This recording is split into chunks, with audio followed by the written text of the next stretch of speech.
Hey, we're here. We've made it. Like girls. If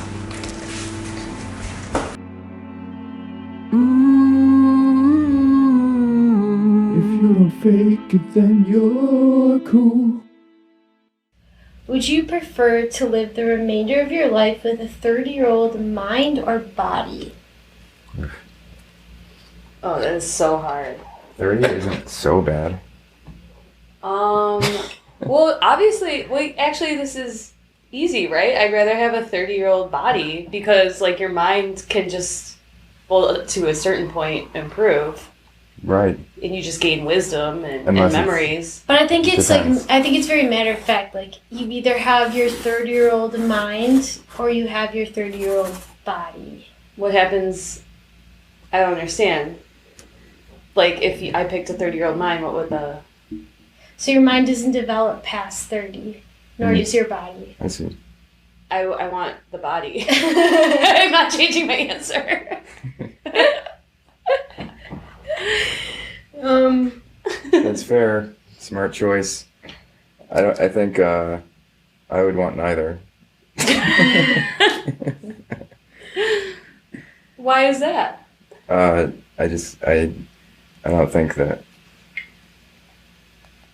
Well, I know my 30-year-old mind wasn't quite right. I was wondering which one wasn't that right. Yeah. But I think the 30-year-old body.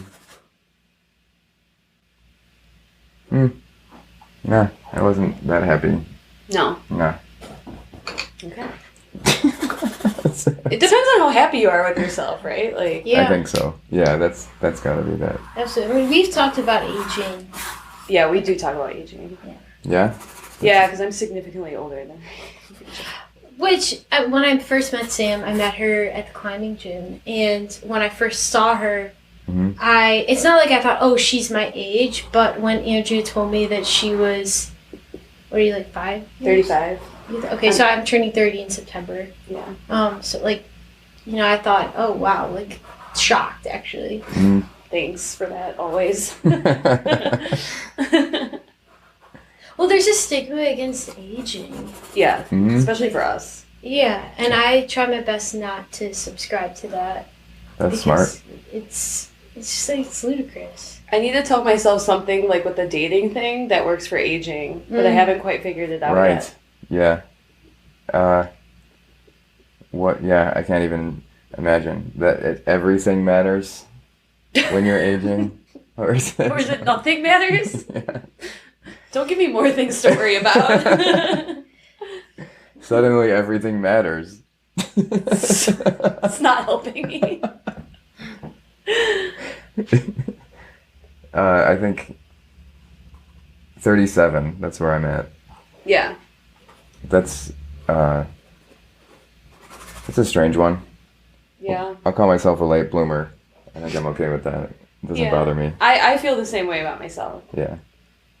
But I like hanging on to my youth, like the bicycle thing. And, Yeah. you know. Yeah. These are like parts of our lives that we're never going to have again. True. I mean, I don't think you are considered old until your body starts physically decaying on you, and you can't ride a bike anymore. And you know, I've seen, you know, you see some people in their like 70s, 80s riding their bikes. Yeah. So youth is a mindset. True.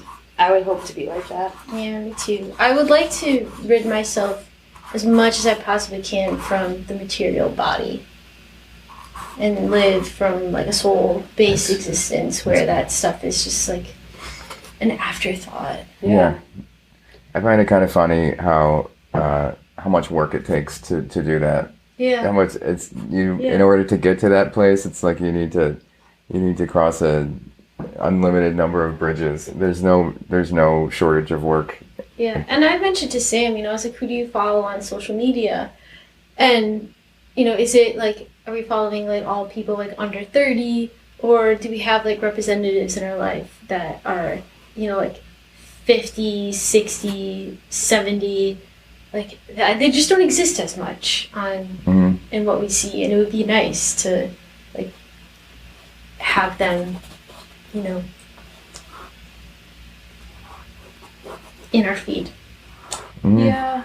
There, you know, I'm clearly superficial. I'm way more superficial than Nice. Rachel. That's relatable. Yeah, but which is part of the problem with aging. If you could let go of that, that would be super helpful. But being the superficial girl I am, I follow a lot of people in fashion, and there are some women, older women, who are really big fashion influencers, which That's is true. nothing I aspire to be, but I don't follow them. I don't find it, I can't relate. Like, I'm not in my 60s. I don't really, you know, no matter how cool they are, it doesn't interest me. I want to see people like my age, or I want to see what the young people are doing. Yeah. Well, it's almost like, you know, when you go to festivals and like all the young people, like they're like going crazy over this one artist, and you're like, well, thank you for like letting me know about this person. Yeah. But I don't think it gets, I think aging can get ugly when, you know, you see like women and men who like constantly like make a point to like talk about how old they are, to where it gets like, ooh, like that's like actually unattractive. Yeah. That becomes a thing, I think. Yeah. I feel like I'm reaching that a bit. Who is it that said that? Shit. Something about aging, something about people who are being afraid of aging, dying 1,000 deaths. Dying 1,000 deaths. I imagine like a Who said that? 14-year-old David kid, Foster like, Wallace, I think, maybe. Really? I think it was him. I don't remember exactly. I can only that hope was to die funny- 1,000 deaths or live 1,000 times. That means you live Well, 1,000 times. In a way, yeah, you're reborn, I guess. But I think it was more so like someone who is afraid to age is like, you're afraid of the inevitable, the most inevitable thing about life. Yeah. And that's going to be like, yeah, every day you look in the mirror, you die. It's like, because how could you be that unhappy with something that's so unchangeable? It's just when I look at Sam, like I look at like I'm sure you I get get this it, all the though, time. yeah. Like, what are you, like 28? No. I won't get that all the time, but it's nice. I mean, I try to take care of myself, obviously. Sure. Yeah. I'm playing a video game right now. Which one? It's called Horizon Forbidden West. I've actually been there. She's playing this game. Actually, it's sweet graphics. I have forced Rachel to watch me play this game before. But in the game, I liked it. these people leave Earth because it's dying. Uh-huh. And then, like, thousands of years go by and they come back. And we now realize in the game that they're the same exact people. They never aged. And I just want to know how they solve that problem in this post-apocalyptic world. And you can't Red kill wine, them. I think. Red wine? Yeah. I'm going to keep you posted on it. Once I complete that quest that unlocks that information, I'm really excited. It's gotta be that. That's the key. What's in that? Something's in red wine that somehow... Antioxidants. Yeah. There's Are you thinking of a chemical that starts with an specific R. What is... I don't know. An R. It was years ago that I read Red about grapes. that. Yeah, that's it. That's The red what that grape was the chemical? word I was looking for. That was it. Okay, the next card in this deck. Hashtag actually curious. I love these cards. They're great, So, right? what does activism mean to you, and do you consider yourself an God, I activist? forgot to throw that card out. Yeah. I'm with you on this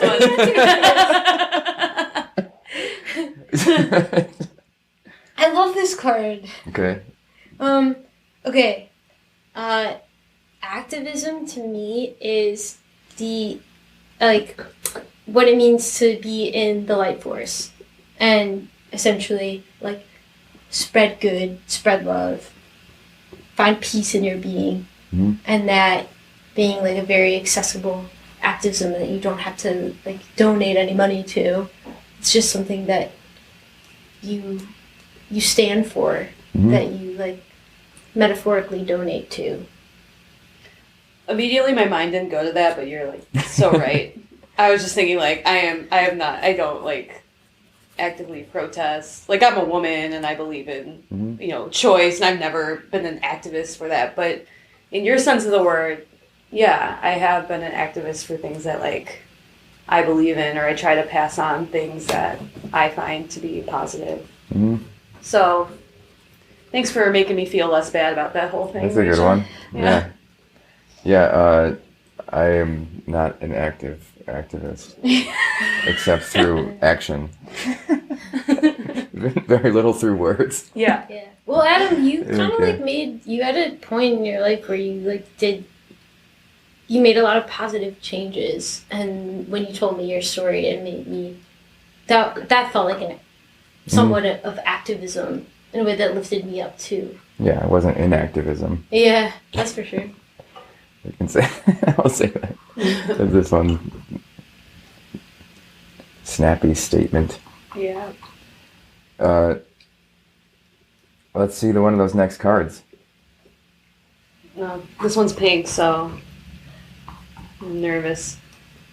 Yeah, those ones. I wonder how deep this those are. one's Let's go deep. I bet. Pretty tough. They can't be. Is higher education a right or a privilege? Why or why not? Ooh. When they say higher education, I don't know what they. okay. Yeah, it's vague. Purposely. Purposely vague. I don't think. I'm sure it's. I think what they mean by higher education is like education over, like your so like college education. I Right, yeah, think that's what they mean. definitely. Too.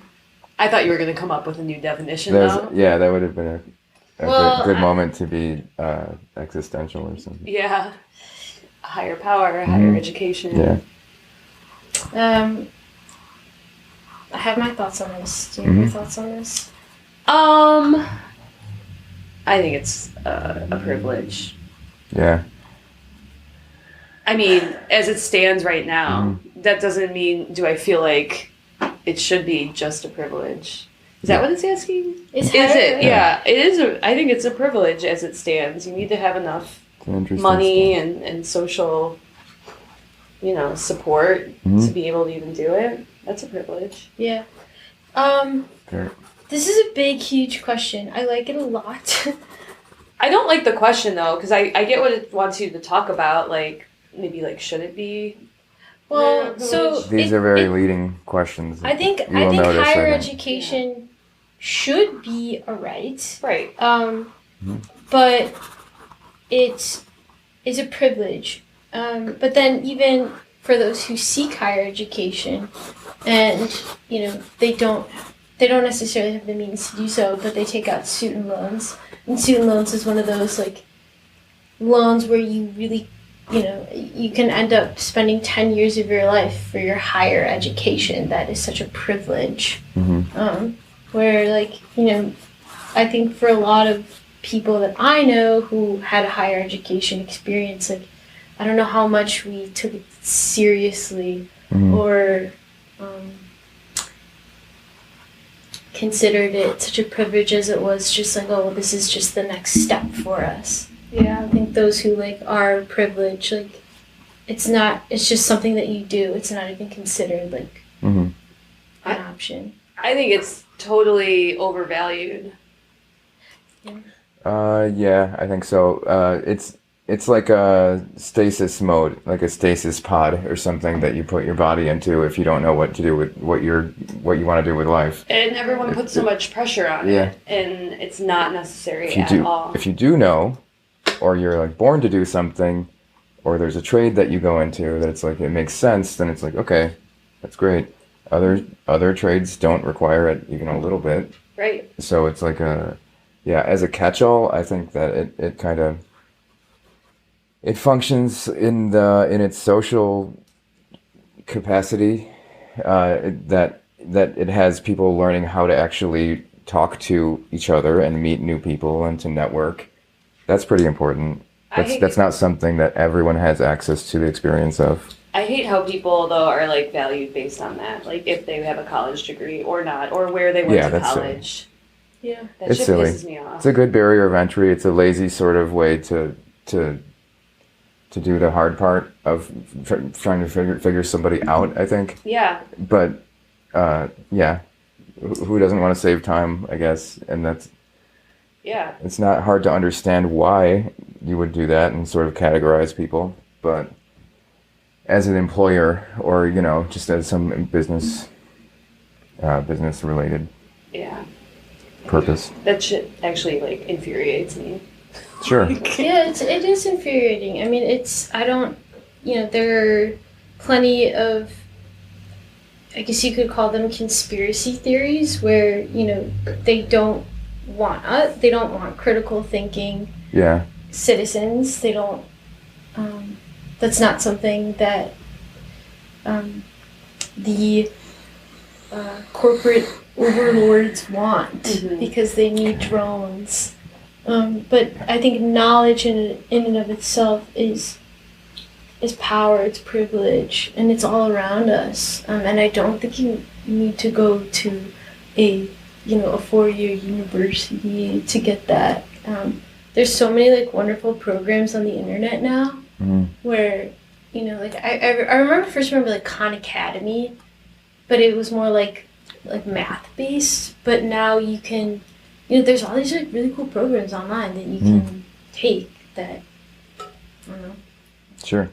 Yeah. And mentorships and Yes. so many different options that are available to actually get information. Just practicing your skill that you want to achieve. Like, Well, for someone like Adam told me, we were on a walk and he was like, when I was a kid, I knew I wanted to be an artist. Yeah. And true. That's amazing. Like, I feel like it may have taken him a couple lifetimes to come to that. But most of us, we go off to college at we're 18 or something. Yeah. It's like, what do you want to do with your life? Like, how? I don't fucking know. Yeah. Right. Yeah.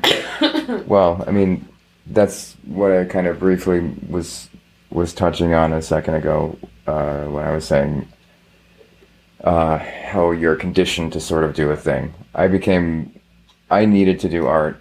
It kind of chose me because it was the way that I was able to get the love that I needed to get as a kid. Being the youngest in the family, it's sort of like find a way to stand out. Yeah. And that's what it found me. It didn't. That's not like I like it. So it's kind of a cop out to say it like that, but I'm just I don't think so. But I think that can be the case for a lot of different careers too. And I just as easily could have become an engineer or something, to use these skills or these attributes in myself. Yeah. So it's not like this was the only path that was possible for me. The other ones just weren't outlined. So it was like, all right, I'll invest in that. Yeah. Yeah. Well, ideally, you'd have, that's probably like in middle school, like, at least for, like, a couple of years, like, a class made to help people think about what it is that they're interested in and what types of careers that could look like for them. Like, there was this book, it's a very famous book, it's called What Color Is Your Parachute? And I read it, like, twice and, like, tried to do the work for it. And it really helps you, like, the experiences that were memorable to you in life and, like, all of these different aspects of your life. And, like, okay, here are the careers that can support you in the things that you already like doing, that you're already interested in. But they don't want us to. No? What do you mean? It's like if everyone were, living their dream and living their passion, it would threaten. I would threaten the value of everything, I think. I think that by having... Okay, I would put myself out there and say, I do not think that every person is unique and exceptional and amazing. I don't. I think that there are some truly average people in the world. There really are, and they're perfectly satisfied being average. They are. And I think that it's also not a trait for every person to be so self-reflective and neurotic that they, are so self-critical and they have to master some skill or trade. That's also not every single person. There are people who truly don't have the wherewithal to actually have self-awareness and be self-critical. It's just true. So I think that that would be a very confusing world to live in. Yeah, I think average is totally underrated. Yeah, the only thing I would add to that is some people, I don't know if they like lack that or they choose to not worry themselves with like things that we worry ourselves with. But it doesn't devalue that person. Like, everybody has something interesting about them and something to share, no matter how average they are. You don't need to. I agree with that. Yeah. I agree. That's the point of this show. Everybody. Yeah, I mean, we're all people. We all have things to relate on. Yeah. The Kabbalists speak about this concept. It's called tikkun, Tikkune, but it's meant the soul's correction. You know, like everyone comes into this world with something to quote unquote correct, and with that correction in lies the gifts that you're here to like share with the world. And I do agree with you, Sam. I think everyone does have something unique and special to them that they are like meant to do. I think we all have like a yearning for something. Okay.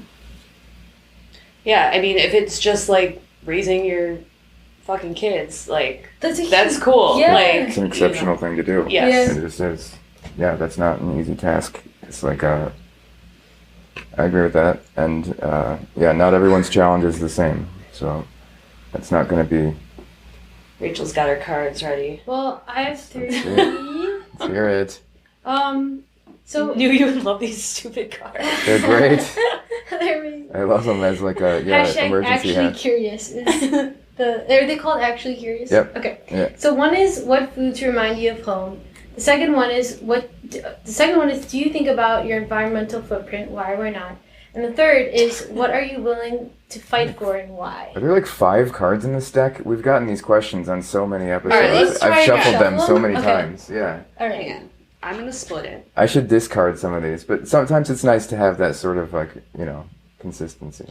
If you wanted to answer one of those, feel free. I'm just I don't noticing feel that passionate as the about host. any of these. Go for it. What is Okay. that? Okay. Describe a person you have difficulty connecting with. Why do you think that is? Oh, that's a new one. That's hard. Yeah.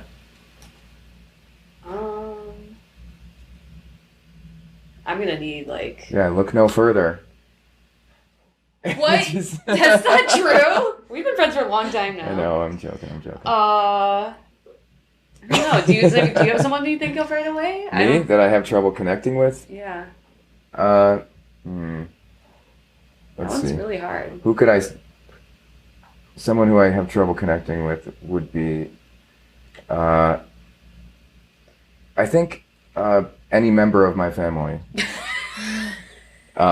I've been away from my hometown for so long that it's like I belong to a different family, or I'm like I make these cameos in everyone's life, Yeah. So I think that's direct. That's probably I don't know if that's that common of a story. It must be to some degree when you move away from home like that, but that would be a challenge that I'm gonna have. I want to overcome that challenge in life for sure. Yeah. You get away from family far enough, and you sort of start to.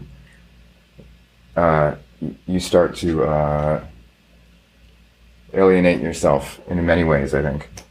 Yeah. I mean, I'm super close to my family. Yeah, so that's I can awesome. Understand. You and your dad did a crazy surgery on an arthritic foot. Yeah. That I picture saw was that. nuts. That was actually like a really special day. That was yesterday. And we do like a lot of cosmetic surgeries. Mm-hmm. Obviously, we help a lot of people. A lot of people have foot pain, but this woman's foot was seriously messed up. And I just, we talked to our anesthetist, we're doing surgery, and I was just like, I know God lets a lot of bad things happen, but this just seems like a terrible design flaw that happens to people. That was pretty rough. Yeah. Very twisted foot. Really twisted up. Was that from birth, or was that just developing that way? It's rheumatoid arthritis. Okay. You can try to control that with medications or injections. Mm-hmm. But for some people it just takes hold, or it doesn't get treated fast or well enough. And So, where can the viewers find that photo? it's on my Instagram, Mm-hmm. my business Instagram. It's at Foot First Pod, POD. And yeah, it's most of the surgeries we do, we try to make the recovery easy, you know, and cute and whatever. But this woman, it was like, we had to make a scar. We tried to avoid making scars. She had to be on crutches. It was just like, that was like one of the rare instances we had to do like what me and my dad are made to do, which is just like fix a foot well. Oh yeah. And it was really difficult, and it's the first time I feel like, you know, my dad's been working 36 years and I've been working, you know, 7 or 8 years. And that's the first time I felt like we were like a team and he wasn't just teaching me how to do something. That's like awesome. I helped him and he helped me. And it was, like, really meaningful, and then it was, like, a more meaningful surgery than we're used to. And it just ended, like, on a really cool... Very cool. Day. Yeah, like, I had, like, a little tear. You guys know me. I'm not very emotional, but I was, like, getting emotional about it. It was cool. Really awesome. I wish there were a camera in there. Yeah, I mean, we took a lot of photos, a lot of videos. I can't wait to see how it heals. I can't wait to see that patient when I see her, probably on Tuesday. You know... She's gonna be happy, so it's cool. Man, surgery, how the hell do you do that? I don't know. You don't think about it too much. You just kind of do it. It's pretty routine. I mean, it must be for you at this point. Yeah. How many years of school? Higher education. I only did 3 years at DePaul, and then my dad said, well, you know, if you could just go to podiatry school now, I bet they'll take you. And I was like, well, why didn't you tell me that? So I applied and they took me. So I dropped out of DePaul to go to podiatry school. Great. That worked out pretty well. Yeah. And then residency for 3 years. So it takes a while, but. Sure. I mean, look at your life now. Pretty badass. It's good. It's good. It's a lot of stress. Sure. I wouldn't wish it on anybody. Yeah, but I mean, well worth the sacrifice. Yeah, I know. I'm happy with my life. I live a good life, but it is very stressful. I'll bet. That's a lot of pressure. Yeah, but it's cool. It's a good time. Is there any foot that you remember more than any other foot? This one's got to be up there. This one is going to be up there. Yeah, I mean, there's just so many. Like, we've just done thousands of surgeries. Any extra toes? No, we don't do a lot of that. Okay. Stupid question. We pick no. I've probably got 1,000 more stupid questions if you want them. Yeah. I mean, we pick what we want to do basically, or we market what we want to do. So we only get. You pick your feet. Certain things, yeah. Okay. So, all right, that's pretty cool. That's a great story. Yeah, and that's, you know, when we're talking about like people being average or not, like I meet so many people, and I find every one of them has something to offer. Yeah. There might be a dick here and there, you know, but. Yeah, I think everyone has something of value to tell you, like especially those people that you don't suspect will. There's someone once said this to me, and I haven't forgotten this. Everybody is God dressed in drag.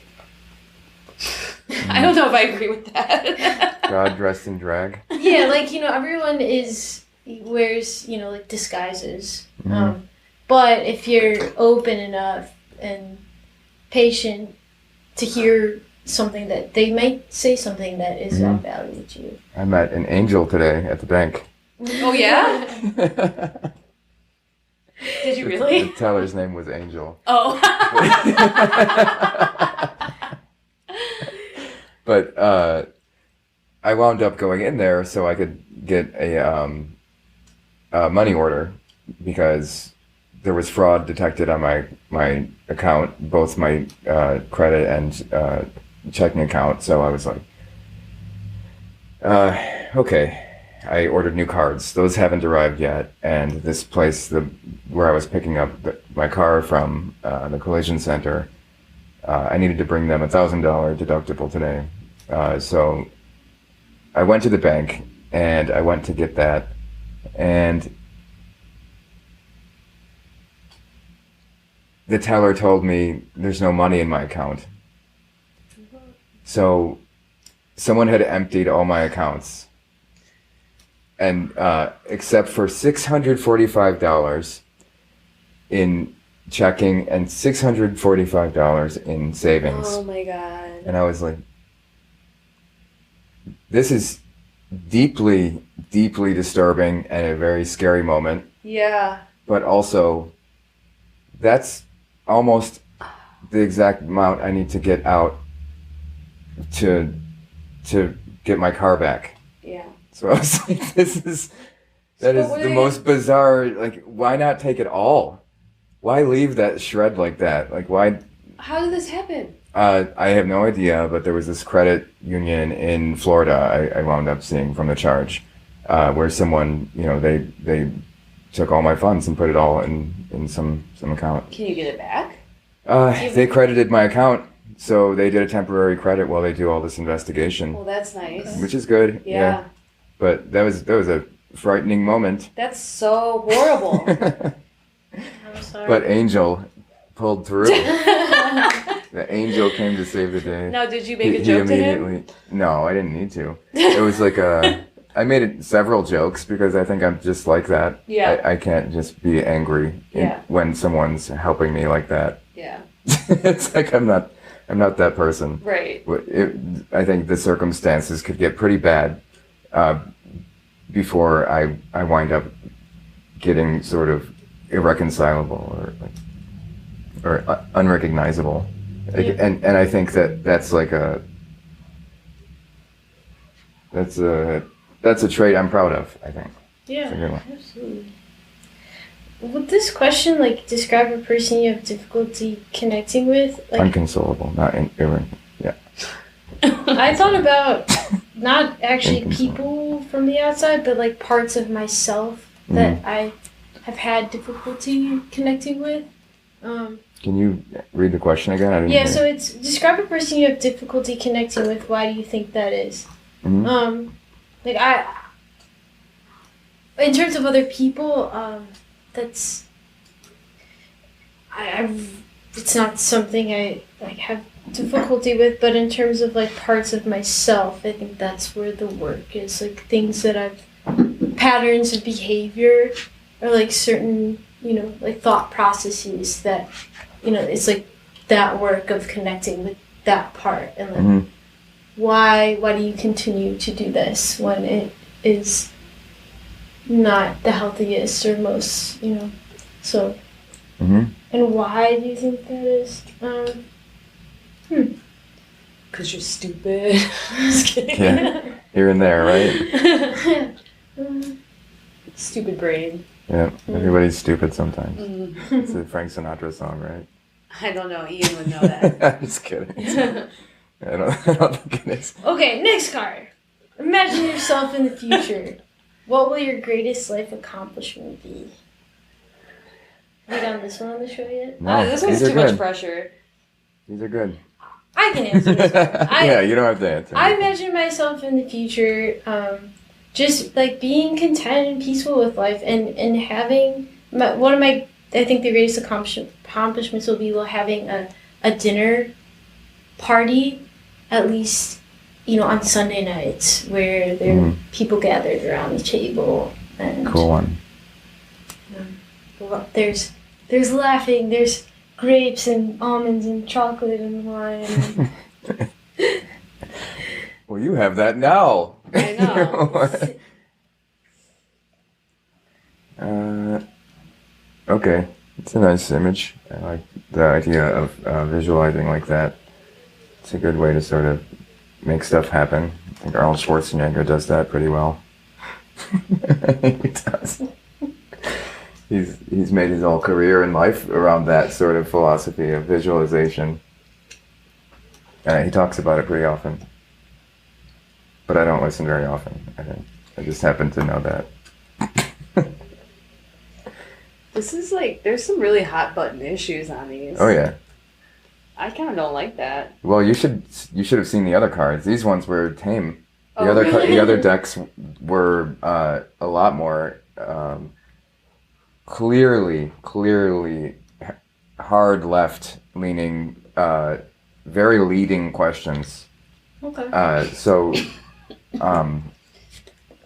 That's not It was fair. like a, this is not a universal sort of thing to learn. It's either you think this way or you feel guilty when you're asked this question. Yeah, that's It's not... like, that's a weird deck of cards. So What deck? I'll was find it? better ones, but that's what we've got today. No, these are okay. Yeah.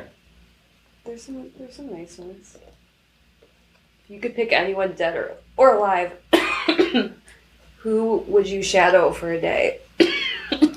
Martin Luther King Jr. Yeah? Really? Which, That fast you answered. do you have a specific day you would shadow him? Not on Martin Luther King Jr. Day. I don't- guess that's a good question. I think if I had the choice, I would shadow him on like a down day where he's Huh? preparing for things. Like I like to see him like in prayer. I like to see him rioting with his family. Mhm. So I would be curious about his habits. yeah. Not Me his. I mean, he wasn't a perfect man. Mm-mm. He cheated on his wife, I think, Mhm. quite a lot.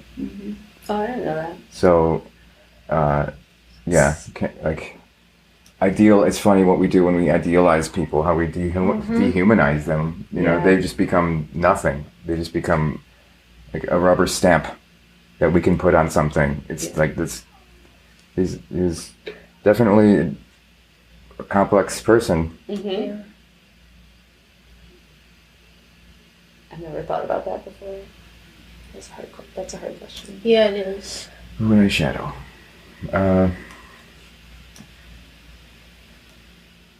That's tough. I mean, I think that asking any kind of question where it's like sort of final answer like that, like what is the one thing that you would do? Right. I think that it's a little easier, and a lot of these cards do this, and I think that people just do this in general talking. But I think it's easier to ask broader questions like what's one thing instead of what is the thing. You know, you put people on the spot like that, it puts them in this sort of fight or flight response. It's kind Yeah. Oh, you know when someone asks you like, "What's your story?" Uh-huh. I think I go into a fight or flight response. Yeah. I get very flustered. Yeah, I don't know. I don't answer those well. I don't like talking to people I don't know very well either, though. Like on a deeper level, I guess. Yeah, sure. I sure do. I have a lot of fun with it. I can talk to people all day long, but Mhm. I don't want anyone to really know anything about myself at the Yeah. end of the day. Yeah, that's fair. But so when someone would ask me a question like that, like "What's your story?" I don't Yeah. fucking know. Leave me alone. Still being written. My story. Lady and the Tramp.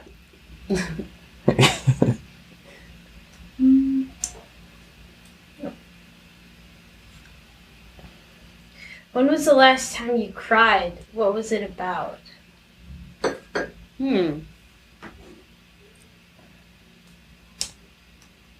I've been barred from answering that question Really? on a previous episode, on the pilot episode. Oh wait, so we already did this one. Do a different one. Okay. No, that was just me. It's fine. Ooh. What does perfect mean to you? Oh, I don't even like that word. Perfect. Yeah. Is it the title of the song by Smashing Pumpkins? I like that one. Oh my god. I think it is. I never got into the Smashing Pumpkins. I like him sometimes. I think after about 3 songs, the cheese grater that is his voice kind of starts to get to me. I appreciate the Smashing Pumpkins, but Mhm. I'm not seeking them out. Yeah.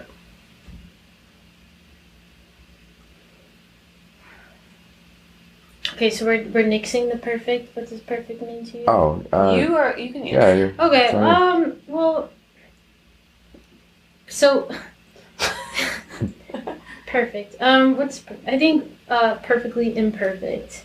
And I guess a sense of everything is perfect around me, no matter how imperfect that may be.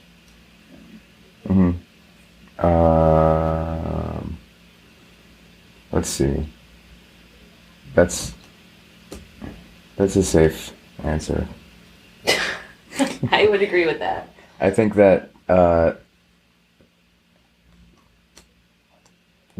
think that I hear a lot of people talk about perfection as imperfection is perfection.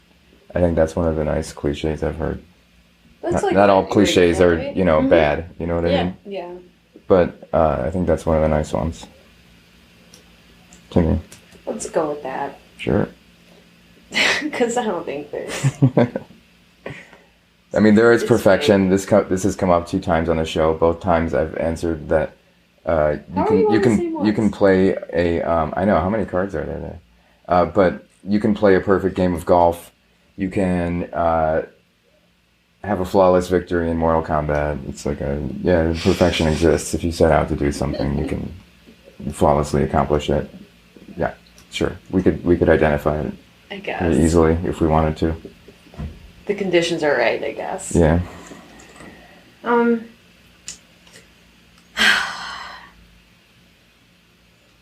So I'm gonna let you guys choose. Hmm? Who writes history? What influence does a historian have on society in the future? Ugh, hot button. Yeah, okay. There's that. Have you ever experienced a language or cultural barrier? How did you work through it?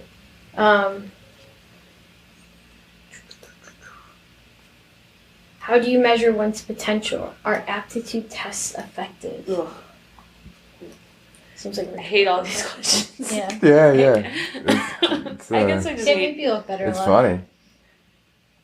I mean, I just find some of that offensive. Well, But I guess that's the point. yeah, there's something of an I don't agenda. know. I just. I feel like these cards are.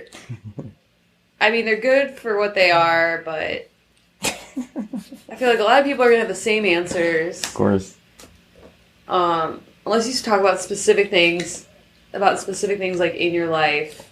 There's just gonna be all these generalities. These are pretty nice. So there's this other list that I refer to occasionally. Well, okay. I mean, in terms of the perfect question, this stunts a lot of people, including myself, because it really keeps people from being seen. Always trying to be perfect, in terms of art or writing. Oh, this isn't good enough. It's not finished yet. This just isn't. And then it keeps you from either showing it to people or really Yeah, we should be talking about what's wrong with perfect. There's a lot. I feel like these questions are trying to do something and they're not getting all the way there. Yeah. There's a lot wrong with perfect. It really keeps so many people from being seen. It keeps a lot of genius work from reaching the surface. I think perfect's destroying our society. Yeah. Back to the women thing. Yeah. Yeah, I can see We've that. got all those filters, all the fillers, Yeah. Fueled by advertising. all the labels. Yeah. Advertisers. That's what makes me so angry about the whole thing. We need to just erase that. Okay. I think that's going to be pretty hard. Yeah. We're pretty committed Yeah, I know. to being led. These chocolate squares have hearts on them. Yeah. Does that mean they're good for your heart or bad? Very good. Is that those little caution symbols and things like that? Like this bottle is poisonous and things. All right, I have a question for you guys. Mm-hmm. I want to know if there is a movie or a book that, preferably a movie because I don't read, Okay. that you have had a connection with. This movie speaks to me. And why does it speak to you? Recently? It doesn't have to be recent. Okay. I just know I've had what's one you've had an emotional response from?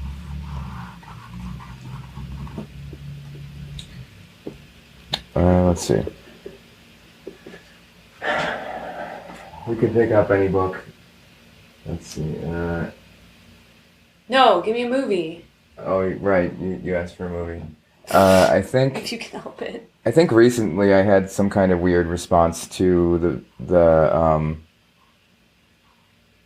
this newish Benedict Cumberbatch movie that it somehow like activated my inner child or something like that. Like and the way that they told the story of this guy, Louis Swain, or it's the one where he plays the artist who painted only cats, and then they continue to get more and more psychedelic over his lifetime as he lost his mind. Okay, I have not heard about this, and I need to watch this. Yeah. What? It was fun.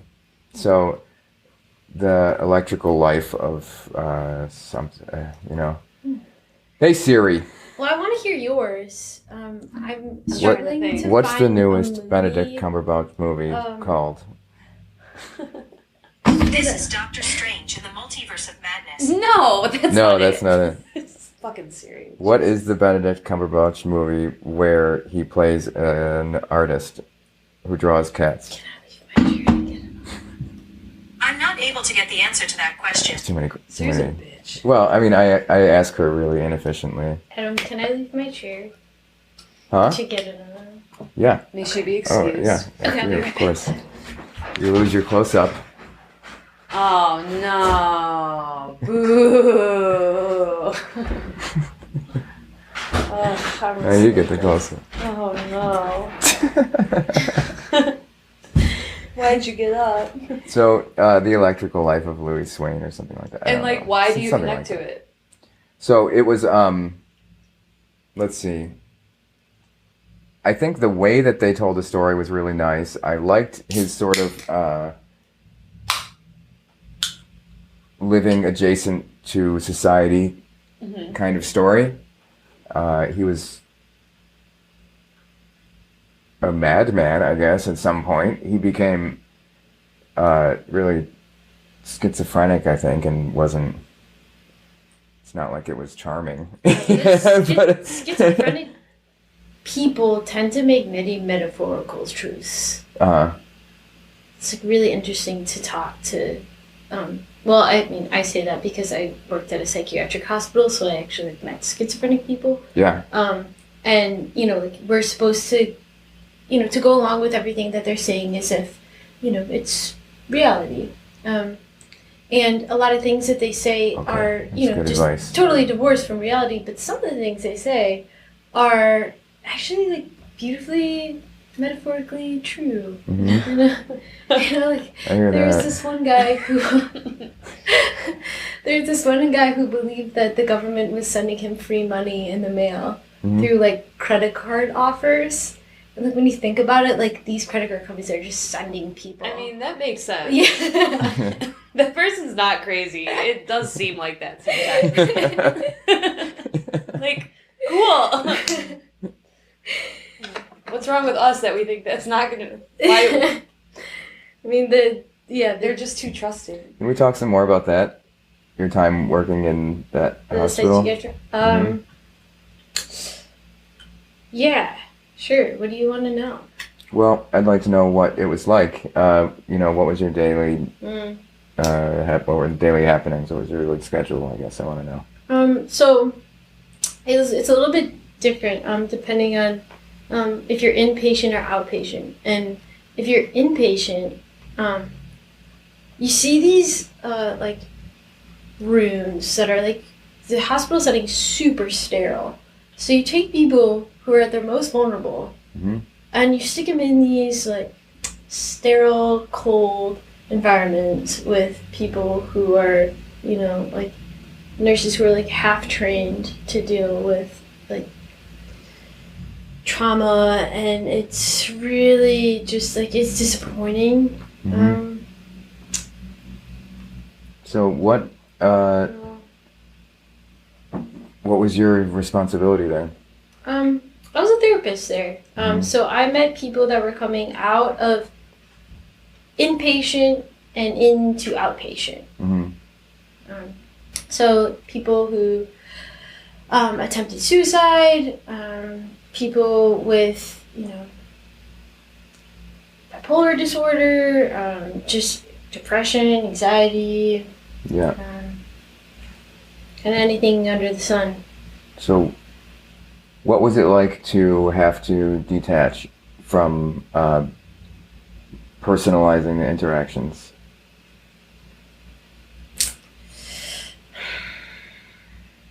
Assuming that you didn't get fired for doing exactly that. That it is an interesting departure from the hospital, actually. That sounds like a story. Yeah, that is a story. Okay. But I feel like it didn't feel like, I feel like this is the world, you know.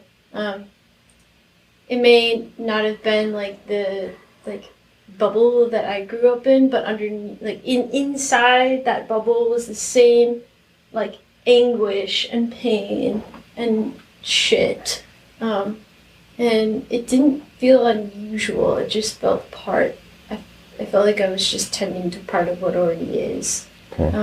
And it really doesn't help anyone to take home your work.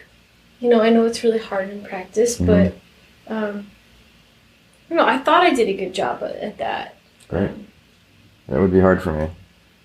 So that seems... I'm sure you were trained specifically to do that, right? Yeah. And you try your best. And, like, you know, like, I'm still young and, you know, try to give myself some grace. So, your daily... I want to go back to that. What was the daily like?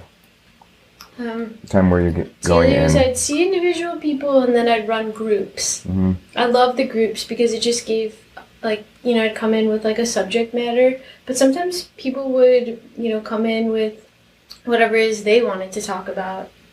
And we just have an hour and a half just to chat and connect. It was hard because some people just turned their screen off and you wouldn't know if they were there or they weren't there. You mean metaphorically? It was during COVID. Okay, got it. Like... Thought you went glaze over with the eyes or something. Sure, okay. So how did you combat that? I asked gently if they were comfortable unmuting themselves and showing their face. Some people would pop on, other people, you know, like, okay, if you're going to participate, can you write in the chat? Yeah, that's, like, what's the point? Like, if you're not going to engage. That's challenging. I guess it's... I mean, there wasn't even sound when they turned their cameras on? Yeah, it's hard. It was hard not to feel like, for lack of a better word, like a failure when people, you know, Yeah. But sometimes it was surprising because people will, like, email me the next day being like, hey, like, I really liked group. And I'm like, I didn't even know you were, like, as far as I could see, you were completely black. Yeah. So, you never know. Man. That's pretty brutal. Thanks for sharing that. Yeah. But that's, I think, I've been fired from jobs plenty of times. I got fired from a waitressing job. Yeah? Yeah. I actually Did got you tell me fired. about that? I don't remember. I guess somewhat. I was getting in the way of people. It was, like, way too fast-paced. Yeah. Yeah. Well, I remember, like, getting fired, let go of that time and being on the subway and seeing one of those sweatshirts, the Antisocial Social Club, which always made me laugh because the clinical definition of, like, antisocial is actually, like, extremely violent. And when I started laughing, it, like, hit me in that moment, like, you know, I'm gonna be okay. But at the time, it feels like your whole life's, like, going underwater. Yeah. I think there's just some people that are kind of out to get you. I think there are, Whether it's there like, are all sorts of weird actions. Yeah, it's people do. something within themselves that... Yeah. I've never been fired, but I got kicked out of a rotation once. Yeah? During school. There was this woman, and she just hated me. Like, she picked me out of my group, and every day it would be something. She would, you know, and I'm a student. I don't know what I'm doing. It's, like, her job to teach me. So if I did anything wrong, she would, like, pull me out and say, like, I think you need to, like, go home. Or, you know, like, I can't believe, and then she'd like yell at me, I can't believe you're doing it this way. Mm. And, you know, I wasn't doing anything that I wasn't like taught to do, you know? Yeah. And then it turned into some weird shit. Like, she'd ask me, like, if I ate.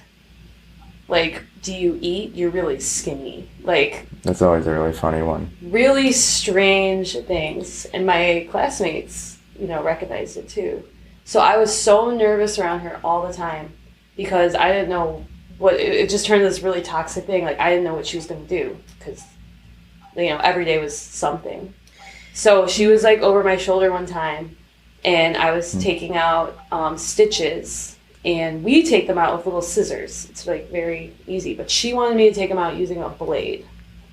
So I'm not comfortable, and she's making me do this, and I'm taking them out, and I cut myself. And then it was, like, the most, like, I had done the worst horrible thing in the whole world. It's something that everybody in medicine does at some point, Yeah, like either cuts themselves or sticks themselves. Mm-hmm. But she just made this big fit. We all had to get like me and the patient had to get like our blood drawn to make sure like there was no diseases, which is routine. That wasn't a punishment. Uh-huh. But then she like called the school and was like, I don't want her. She doesn't know what she's doing. She needs to go back. Really? And then she kicked me out of the rotation. Jesus. Yeah, you're absolutely right. Like, sounds and like it a kind of monster. like it It scares. was really weird. It's scary to think that, you know, like who you are and what you are triggers something for someone. Mhm. Yeah. And Mhm. it's no fault of your own. It's just, you know, you being you.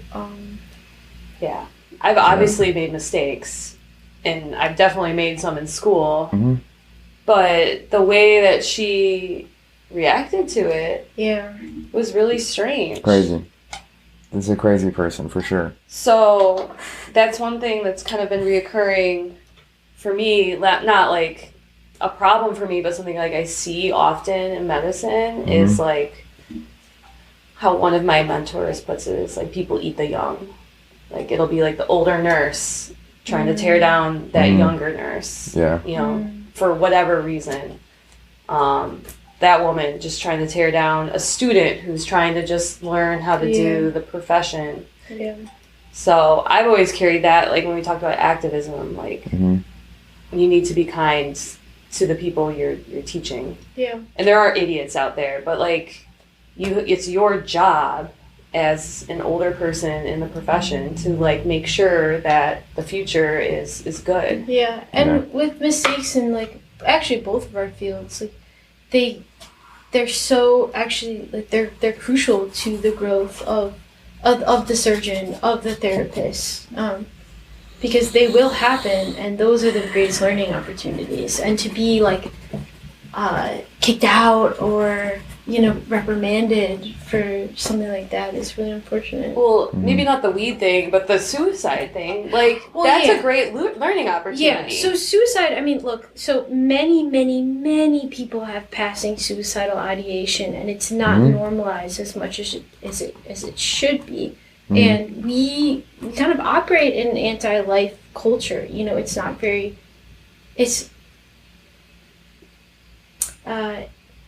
It doesn't necessarily support life. You can make that argument. And so it's important for people to know that they're not crazy for wanting to escape what is, kind of is sometimes very embarrassing world culture, that we're in. Yeah. Yes.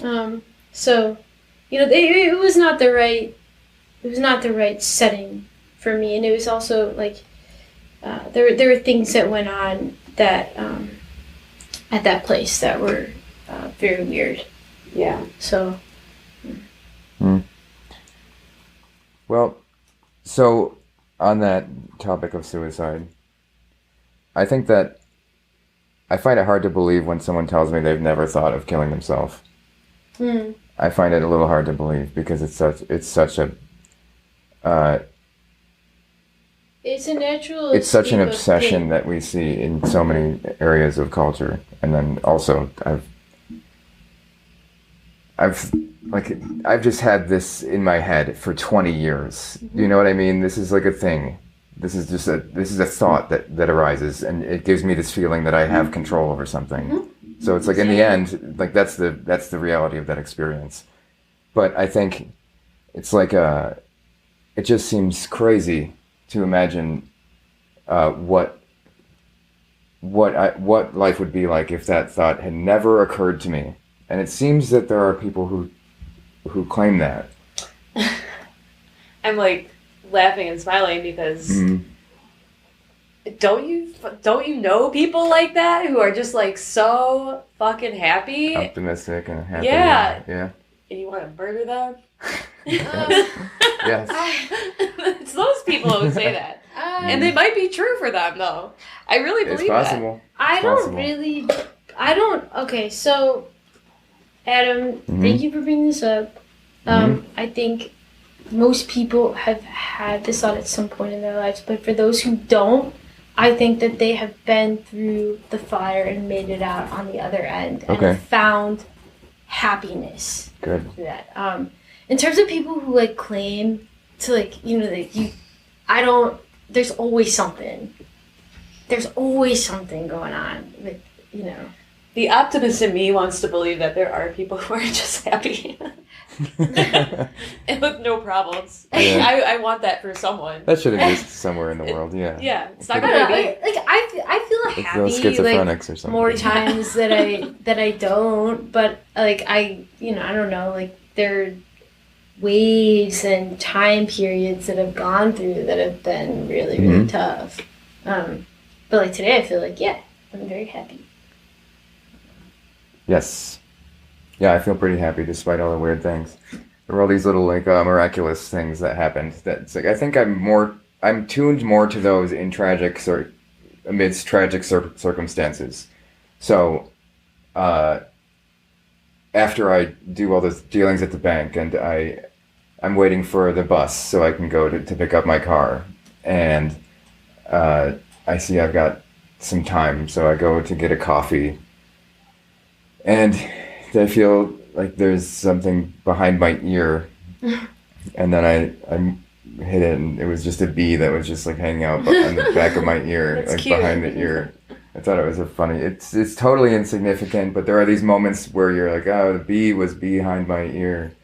I said to myself and laughed a little bit, and it was like it's so stupid and insignificant, but it's like the intensity of what I just experienced made this thing immediately after that seem meaningful, even though it potentially means nothing at all. Yeah. But it's still just those sort of coincidences are fun to observe when they kind of seem miraculous sometimes, when you're having something like that going on.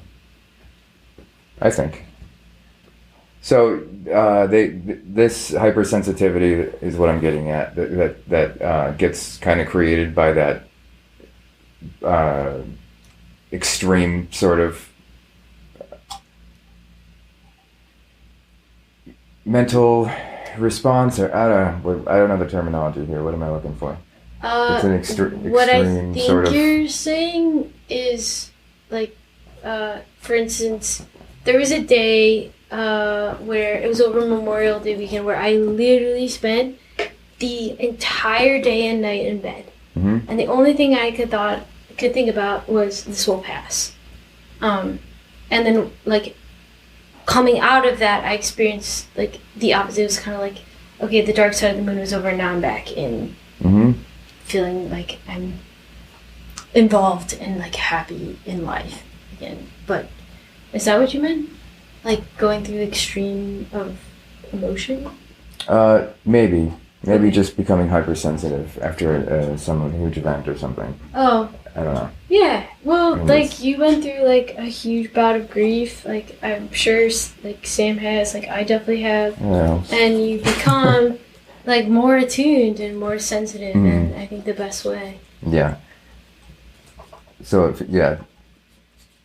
But when you're in the middle of it, it absolutely sucks. Yeah, and there's sort of like this perspective shift that you're in charge of making. So if you don't shift your perspective to view this as like this was some kind of a test, because now I recognize that in the near future, I'm going to have a great deal more responsibility than I have today. Mm-hmm. And this is how I react under stress. And this is how I will apply that to this future. Yeah. So that's one helpful device for me to kind of start thinking differently about events that I don't prefer happening that happen in my life. Yeah. Absolutely. And that's a choice. Yeah. That's a choice. It's a tough choice to make. It's a hard thing to enact. That's not easy to practice that. I'm not that good at it. What do you think? How are you at catching yourself in moments? Are you like, what's your nervous system like? I don't know. I feel like it depends on the situation. Mm-hmm. I'm trying to think of times when that stuff has happened. I don't know. I think I'm always like the calm one in my family, I guess. Mm-hmm. How many people are in your family? I have 2 younger sisters, Oh, cool. my mom and my dad. I have not met them. Yeah. Everybody like talks to me about whatever is happening Yeah? in their lives. Yeah. You're the therapist or the confidant? Yeah. I would say probably more confidants. Uh-huh. And I'm not admittedly the best at keeping secrets, but I Noted. it should be noted. I say that for everybody's well-being. Like, I mean, I will You if, can tell me that I'm like involved. Yeah? but I will. All right. In my family, I will let secrets go because sometimes I think it's just better for the good of the family. Dude, family secrets are... It's just. Like recipes? I wish. Yeah, me too. I don't know. There's like dumb things. Like my one sister is being a bitch to my other sister, and like they won't talk to each other. But they won't talk to each other, so nothing's like getting resolved. So when one tells me what's going on, if I see the timing is right, I'll tell the other one like, "Hey, maybe you should talk to." So you're kind of like the broker middleman. Yes, I'm the middleman between everybody. Funny. So I have to manage the secrets, the feelings. My siblings have that. And stuff. Yeah, I mean it's fine. I enjoy my job, Yeah. my place, but Somebody has to have that role in the family, probably. yeah. But like when stressful things happen, like my sister got really sick once, and that was like a big time for me. Everybody was kind of coming at me with how they felt about that whole situation, and you know, it doesn't sound great, but I'm pretty detached. Like, I really detach myself from a lot of emotion in a lot of things. And I think it's just the way I cope with things. But, yeah, so, like, everybody's talking to me about all their feelings about Blaine, and I just sit there and listen. I think people perceive that as calmness, but it's just, like, me just being, That's like... funny. Just completely detaching from the whole situation. Yeah. But if it makes other people feel better, I feel good about it. Yeah. But that was hard, like hearing my parents, you know, be scared and regretful, and you know, like when your parents, you know, break down. That's always a special thing, isn't it? Yeah. Rare treat. Yeah. Yeah. Yeah. Yeah. But no, I don't think I'm anything. I don't think I'm sensitive or any of that. I think it's just, I don't know. What are you going to do about that? Are you going to nurture that? Do you think you're going to see that as a strength? Do you see it as a strength? I don't know. I actually haven't decided. I think about it, and it's great sometimes. Mm-hmm. But then I'm like, am I a sociopath? I don't know. Like, you know, like, is this how it's supposed to be? Well, I guess I'm looking at you. I'm thinking I'm glad that I know you because I think we challenge each other. I agree. I think you and I are like complete opposites, which is really fun. Yeah, I think we're opposites in a lot of ways, but I also, I think we come from, a similar, I think we're plopped into a similar, like socio-economic kind of field, for whatever that means, and... we grew up really similar. Yeah. So, in some ways, we have a lot of similarities. Yes. So and how we long? also kind of look alike, too. Do you think so? Yeah. Adam? In style, in dress. Yeah, we As do. I've been staring at your faces for some time here, You probably see us way I different. see faces as being pretty unique things. Like, sometimes, it's like, I'll be saying, like, I'll, like, present something that's, like, like, Rachel, like, I would come to a video session of this only. And I'm like, oh, okay, that's really good to know, because I feel like most people are more, like, reserved in the sense of, like, what am I getting into? Like, I want to know exactly what it is I'm walking into before I step into this naked yoga class. Like, and it wasn't that, but I'm just saying. Yeah. Yeah. No, it's... Yeah. When I say we're opposites, I feel like we have opposite outlooks on life. Mm-hmm. Well, I don't even know if that's... The way that we react to things, I think, is, like, very different. But that's what I like. I feel like I learned a lot from you on the way that you see a situation. Where I'm going with this is, I learned a lot from you on the way you see things. And maybe you learn from me, and that's what's really kind of fun. Yeah. Mm-hmm. I do learn from you, and it's not that you play the devil's advocate. I just think that there's a realistic sense that you have, especially, like, with people, that's important. Like, as much as it helps to know, because there are people who are, it's not, they are, like, quote unquote out to get you, and I, like, have a hard time,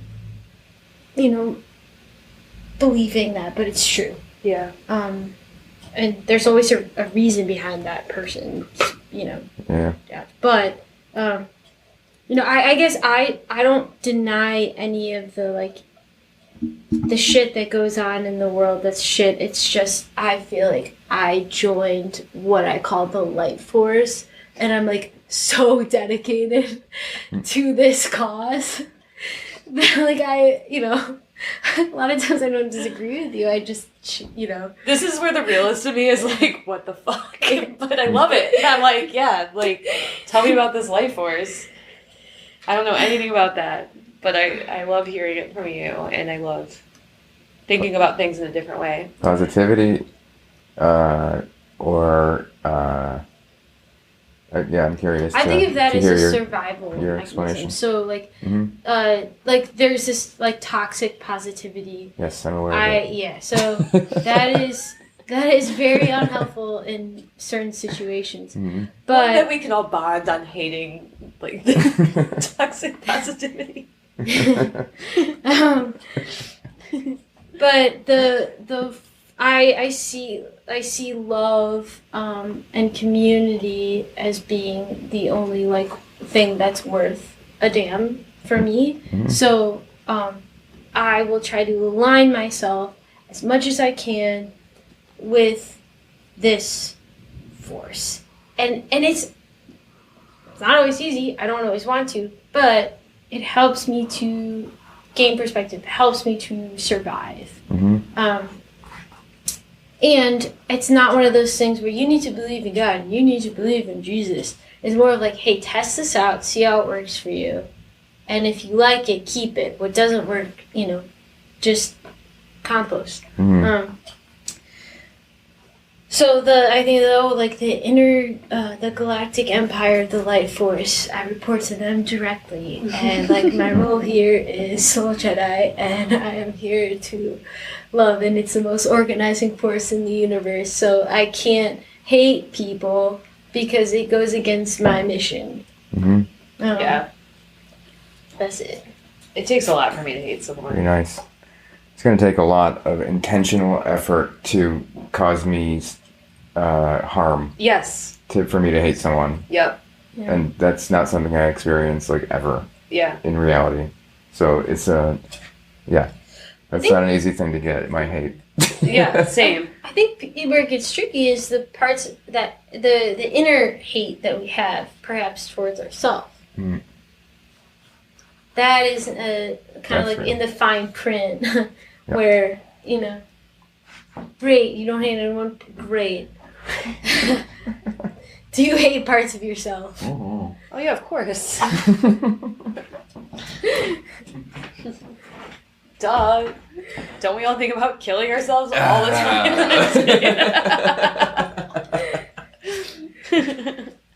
Nice time for an intermission. Yeah. Well, I think about that as a very reasonable escape from a world that doesn't nurture love and connection and community. Or, I mean, I've been thinking about leaving the country because I thought, well, maybe this is just America. Everybody sucks. Even us. In ways, I think. Wait, what? Even us, I said. Oh, yeah. I mean, you parts. cannot please everybody. I got some negative aspects, that's for sure. No. I'm sure of it. If I've learned anything from what I do and what from Ian does is, there's always going to be someone who's unhappy. Yeah. Yeah, you can't... you wake up in the morning and someone's going to be unhappy that you woke up. It's like you can't do anything to prevent someone being unhappy with something about you. Mm-hmm. That's not a thing that you can actually do. No. But I think so if you're conscious of it all the time, of like not causing harm to others or something like that, it's like But I think what you said is like really impossible. important. It's like people may hate you just because you're you. Yeah. Mm-hmm. I know. It's fuck. It's really weird, but... Yep. You were born. You have original sin for some reason to someone. Like, you just got that look. Yeah. Makes someone want to punch you. Yep. You speaking directly to anyone right now, or? No. Okay. Nurse Jackie. I actually can't. I could say that lady? No, I don't feel anything for her. I feel sorry for her. Nurse. I don't know if I feel sorry for her, but I just know there's something going on in that head. Yeah, it's what happened to them. It's like the dating thing. There's obviously something wrong with you. So I'm just gonna let go of that whole scenario. Mm-hmm. Yeah. Mm-hmm. That's helpful. At least in my reality. Dating.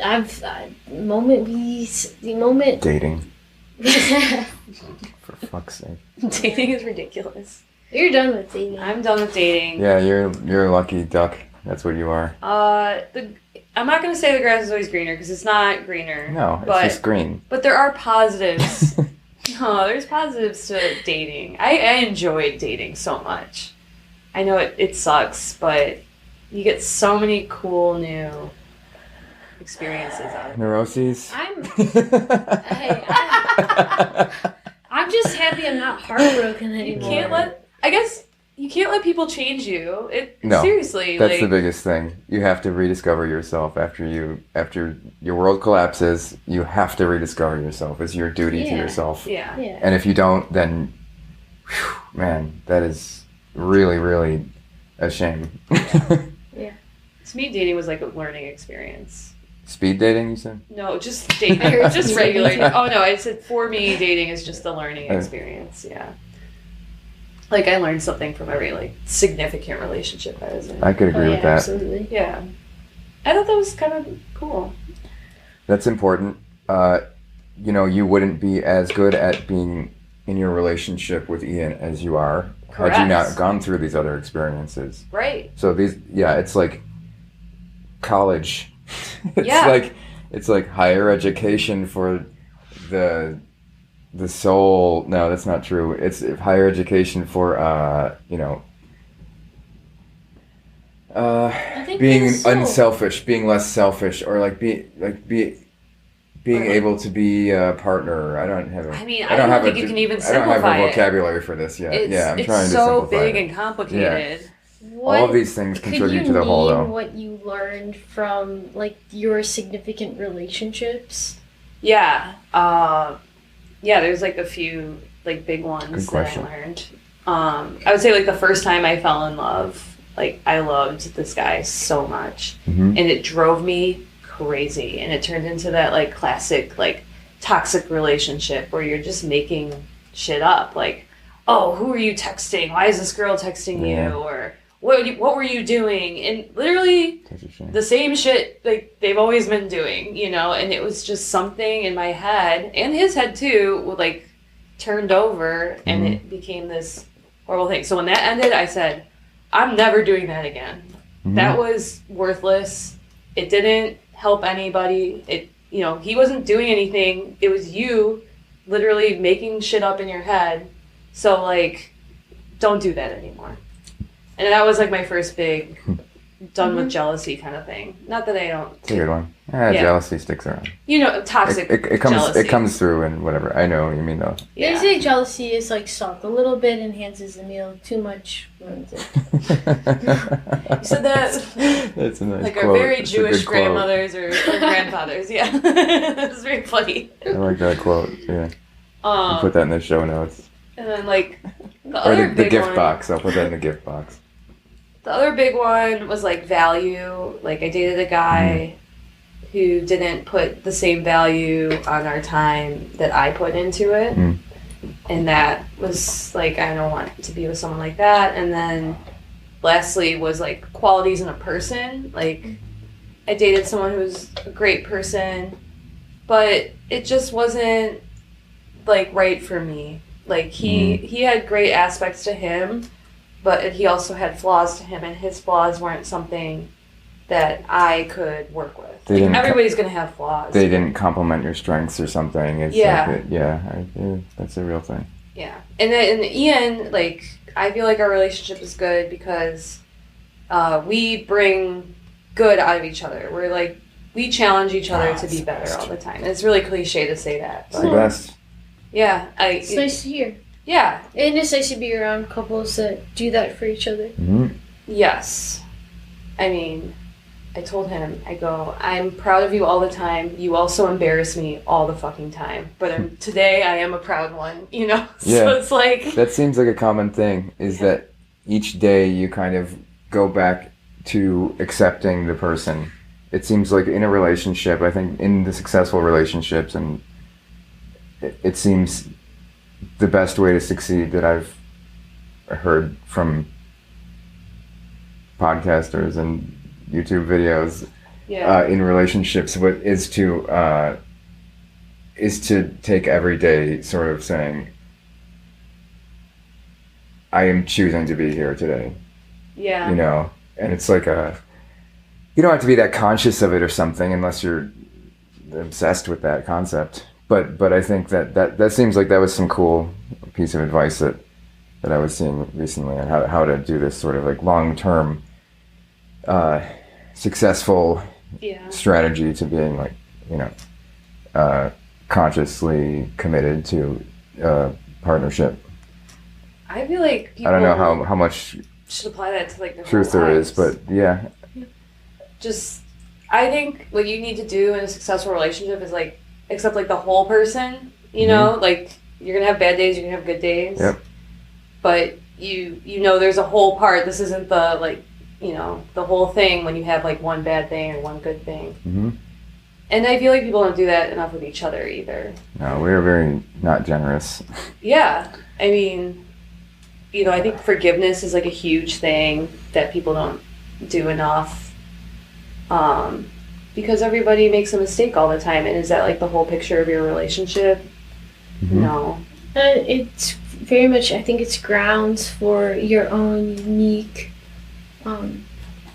structure of your relationship. If you can take, you know, a mistake and, you know, grow from it. I think that's where the intimacy, a lot of those like little good nuggets of intimacy come from. Yeah. Yeah. You got some trust fuel. Yeah. I've always been a big believer too in like friends fight. I have this one friend and we fight like once a year. Yeah? Yeah, and it's about something really stupid. Oh, are we going to fight someday? I don't know. Can it be a But, physical altercation? But if we do, like, for either one, if I ever, like, or you ever express something to me, or negative, like, you did this to me, or I say you did this to me, it's not a deal breaker for me. Like, it's like, I'm telling you. I've cut some people out. Fighting is integral. Fighting is very important in intimate relationships. Mm-hmm. Yeah. Like, it is, and that's a clinical statement that I made. That's not an opinion. It's really important. Okay. And I don't mean cutting each other down. Yeah. Fighting. But can you have a fight without yelling? Yes. And have it still be that kind of productive you're talking about? Not if you're in a relationship, but if you're in a friendship, you can't. Okay, I'm talking about the relationships, I think. No, I mean... I don't have yelling fights, really. Yeah, we don't really yell. We did. When Ian came in COVID, we went from doing a long-distance relationship to living together every day. Mm-hmm. And there was definitely some good screaming matches for a little bit. Yeah? Yeah, for sure. That's real. Yeah. That's good stuff. Well, it's like 0 to 60. Yeah. Do you have a takeaway or multiple takeaways from your past relationships, Adam? No. Okay. Pretty worthless, all of them. Every one of them. Okay, never mind. I'm kidding. I know. Of course. It seems healthy. Yeah, I think that's a good outlook to have. No, of course, every relationship has taught me a great deal, and I've matured so much, and that having that level of intimacy with a person is totally crazy. Even just going in, like knowing that this is crazy to have that kind of intimacy with a person, and I think that that's given me insight into what it would be like to live as a different person. Because you get so close to a person that you really understand their inner world, and that's like a sacred thing in my eyes. Yeah, and I think that's why I don't want to have couples on the show. I don't want to know any couple's inner world. That's not my business. That's theirs. And do you I think they would that even reveal that to you, though? Doesn't matter. I don't even want to engage with it. In this space. Yeah. In other more private spaces, it's A-okay. Yeah. In this space, I don't want to engage with that. The theater of that. I don't like it. We don't want to engage. I'm sure Ian would never want to engage with you on that. Yeah. It's the theater of the relationship. Yeah. No thanks. I'd rather know the real people. Yeah. Yeah. I agree. It is fun to think about what goes on behind closed doors for other people. Yeah. Never know. I break rules on the show. What? So I break rules occasionally on the show. So it's like, I'm sure one day that'll happen. It's not like, I don't like extremism. All extremism is bad. That's my stance. I love that. Well, I yes, love but as an extreme statement in itself. As a therapist, we have this like radical acceptance, and it's like, well, we're gonna be radical extreme about something. Seems to be helpful. Yeah. Mm-hmm.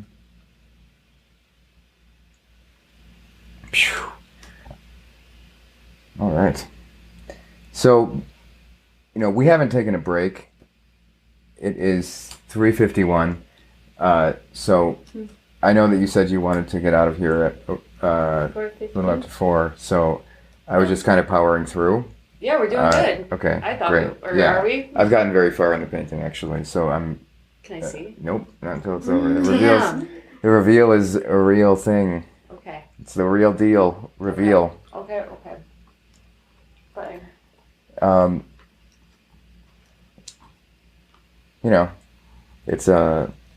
It's a painting. I mean, I have an idea of what it's going to look like. Yeah, vaguely. I mean, I've seen a lot of your paintings. There's some examples, Yeah. You haven't seen these in person, I don't think, right? I don't think so. I really like them. Yeah, these ones I won't really put on camera. Even though I've hinted at them in the background of these episodes. What are these Post-its, though? These are notes to myself. So, the more dangerous the mission, I used to do that. You have to prepare. and gain. That is Think. a piece of information from someone in the military, something, I don't know. I think it's a piece of information from one of my walkthroughs for my video games. Yeah? I believe it. That sounds right. It is right. I like the one that says, I know. That one makes me feel good to read. There's another really good one somewhere. Hope is not a strategy is a nice one. I like that. There's another one. They're around, you know. Yeah. So something I'm doing on this show is establishing this section called the gift box, and what that is quotes and small little blurbs and readables that I find or are given to me or whatever, is however they arrive is I'm fine with, but I include them in this sort of scrolling text box on the side of the screen underneath the picture-in-picture image of Cool. the painting that's happening. Cool. So those I've spaced out randomly so that they arrive when they arrive. Mm-hmm. There's no sense of timing to it in that way, Yeah. which I think is important for the chaos that I kind of like to encourage. Yep. God. Oh wait, are we going to I think the it's a good Whistler thing. on Saturday? Why? Because I think it would be fun. You always want to go to the Whistler. I know. I mean, it is fun. Whistler Saturday. My cousin will be here. He would not have ever been there, and it would be We're gonna see how it fun. goes. I don't know. I'm not gonna promise. I can't commit to that. No, it's okay. I'll ask you next weekend. Okay. That's this coming weekend or next? It's every Saturday. Okay. I just know I have So- plans tonight, and I don't know what condition I'm gonna be in tomorrow. What do you do? I don't. Well, we have a dinner reservation. I don't know what we're doing after. Oh, nice. But I can let you know. Yeah. Down. Yeah. I see a disco ball in my future. Yeah. I mean, it could get like that. I think the greatest lesson I learned is that, as cliche as it sounds, like I have an avoidant attachment pattern. And like I realized like it would be natural for me to try to like escape anything that I was in. But I don't know, I feel like fundamentally changed on that. That's cool. So see. Change in that you will avoid more readily, Well, or know that like when I feel that it's coming from a propensity to like escape commitment. Mhm. So that's not fun. I know. Similar. I've had some similar experiences. Yeah, that's not a fun thing. I actually didn't want to. It's not a fun quality to exhibit. It's also not so one that's cliche. that Like fun. I don't fear. You know, I don't. Right. I'm not like this. Right. So. Well, our first conversation was really cool about, fear of work, and it was a similar sort of kind of feel, I think. What is that? Yeah, so Adam and I did this. I have this little tool that I use. It's called a decisional balance, but you can use it for all sorts of things. So I used it for fear of work, which I have too, and it's not just a pros and cons list. It's what would be the pros of not doing it, and what would be the pros of doing it. What would be the cons of doing it, what would be the cons of not doing it. And you find like the pros of not doing work is, oh well, I'm comfortable. Mm-hmm. I don't have to experience stuckness, annoyance, pain, like Yeah, it sounds great. yeah, but ultimately, like, what it is like what you risk is, self satisfaction, purpose, sharing your gifts with the world, like. And there's a lot of stuff that came up, like for Adam, it's like, him realizing that there are people in the art world that, it's like I kind of realized like subconsciously trying to impress when in Right. reality, Or they will think I'm a fraud. Or Right. like, it's like, okay, that's, sure. Everyone's always there's gonna be a bully no matter what your profession is. Yeah. There are fucking bullies everywhere. It's just Right. how the world is. Well, like in the world of the arts, like you can be yourself and that's about it. Mhm. Like you're not gonna make it if you're trying to be someone else. Well, I mean, that's not true. all artists steal. That's Uh-huh. a fun concept, but it's. I think there's originality is also a little overrated.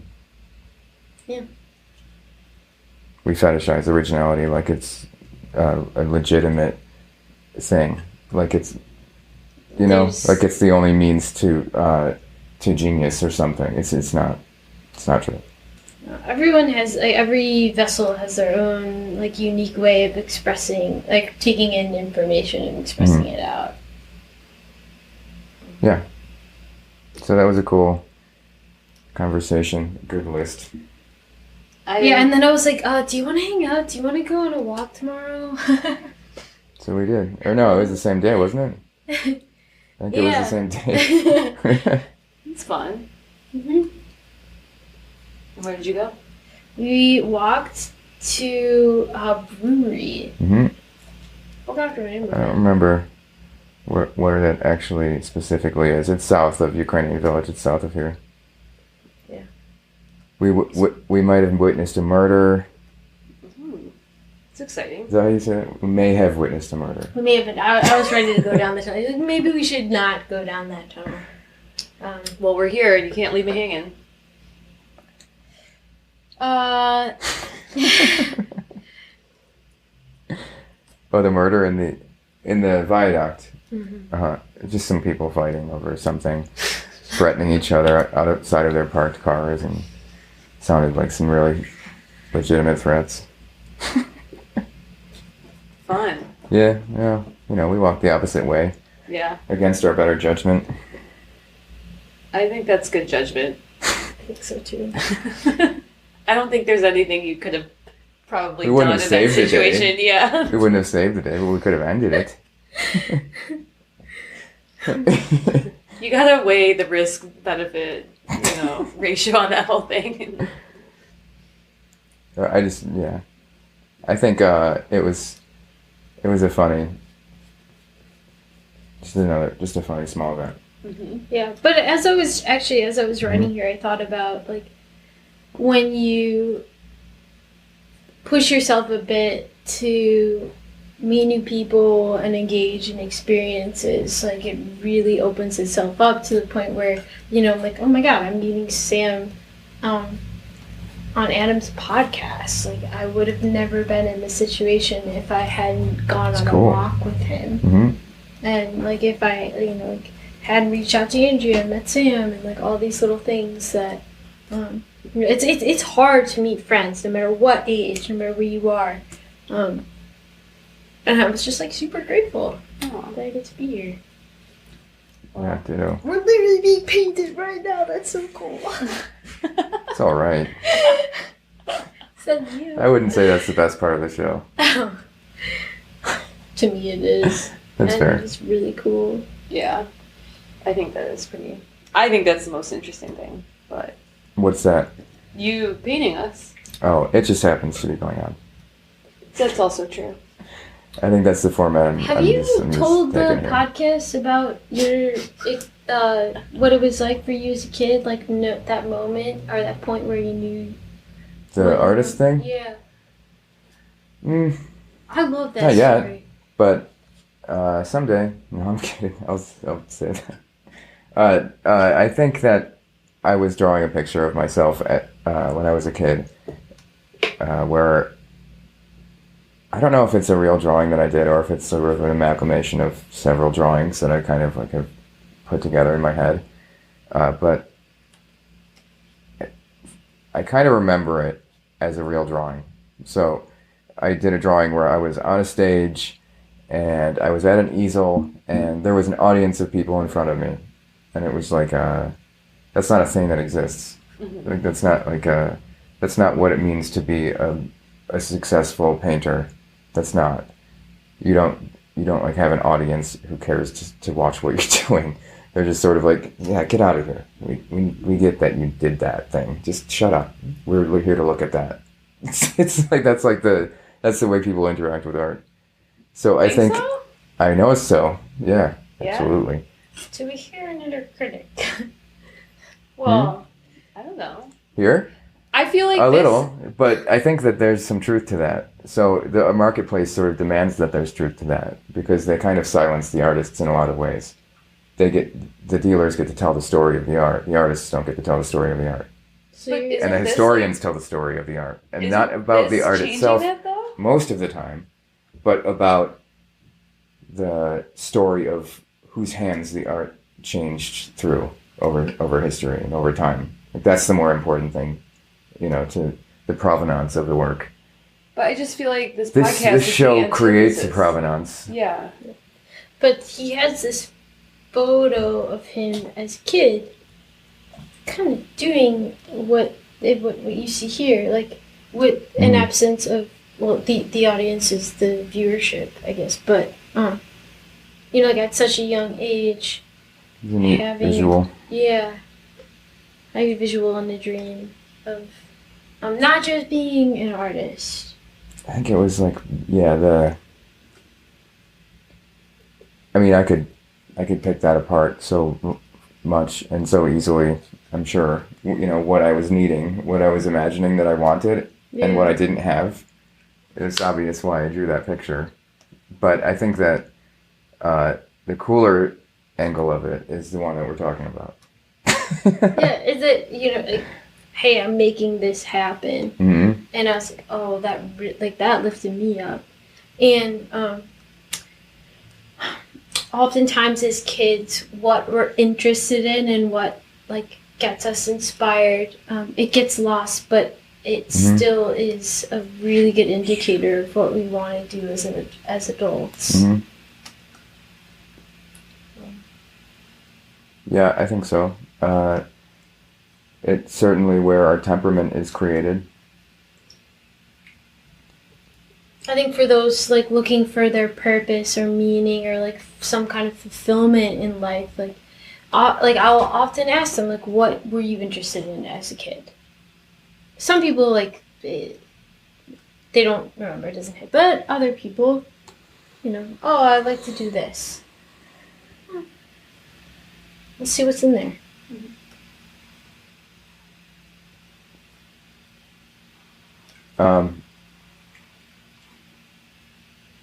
4:06. Let me just finish up some hands here, and then I think that I'm going to call it. Is the White Claw We're in the finished. pan? It can be. It has appeared in painting already, Just wondering. so I think I'm literally drawing or painting your hands right now as they're holding it. So Don't in the move. position they're in, Okay. it would be helpful if you didn't move them. Okay.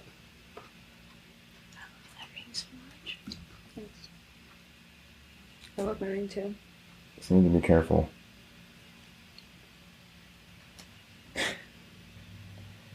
Don't move. Not. Okay, good. Move your hands all you want. Are you sure? Yeah.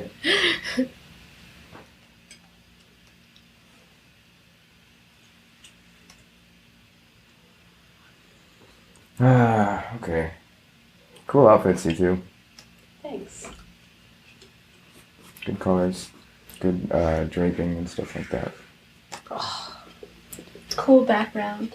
Yeah. I'm working on it. That is a work in progress. Will I you? think that it is going to continually get additions. What is this one? The hat on the skull. You haven't seen that one? No, that's amazing. Cute, right? Yeah. Cute. I love that. Yeah, I like that one a lot. The party, the biggest party there is. What is it? The greatest party on earth. Is it a party hat? Is it a real thing? Is that the name of the painting? I think I just named the painting, right? Greatest party on earth. Yeah. Are you gonna come to the barbecue on Sunday? Mm-hmm. Okay, good. Yeah. A lot of Really people are excited. coming. How's Bruce?